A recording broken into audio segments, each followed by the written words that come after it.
এই বাংলাদেশকে কেউ কোনোদিন আর দাবায় রাখতে পারে, সেই সাহসে আমি কথা বলছি। কিসের ইন্ডিয়া?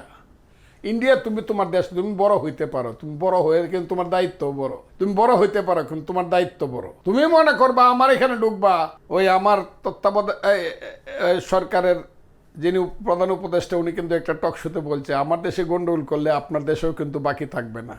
আমিও বলতেছি এটা মনে রাখতে হবে, তাদেরও কিন্তু মণিপুর আছে, ত্রিপুরা আছে, মনে রাখতে হবে।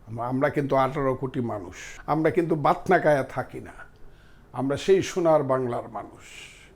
যে সোনার বাংলা পশ্চিম বাংলারে দেখে বা ইন্ডিয়ারে দেখে রবি ঠাকুর বলে নাই গগনে গরজে মেঘ ঘন ভরসা, কুলে একা বসে আছি নাহি ভরসা, রাশি রাশি ভাড়া ভাড়া ধান কাটা হলো সারা, ভরা নদী খুঁড়ো ধারা খরো পরশা, কাটিতে কাটিতে দান এলো ভরসা। এটা কিন্তু রবীন্দ্রনাথ ঠাকুর ওই অতে দিল্লিতে বসে লেখে নাই, বা পশ্চিমবাংলার কলকাতা বসে লেখছে আমার শাহজাদপুরে বসে।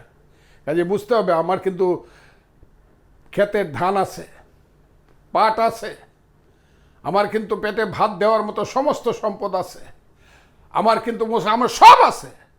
শুধু চোর ডাকাত গুলার ইন্ডিয়া আপনি নিয়ে যান, একটা গেছে ডাকাইতে, সর্দার গেছে, সবগুলোর নেন, দেখবেন আমরা ভালো আছি।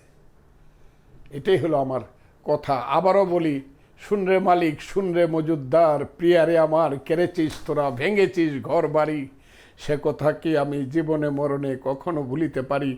আদিম হিংস্র মানবিকতার যদি আমি হই, স্বজন হারানো শ্মশানে তোদের চিতা আমি তুলবই।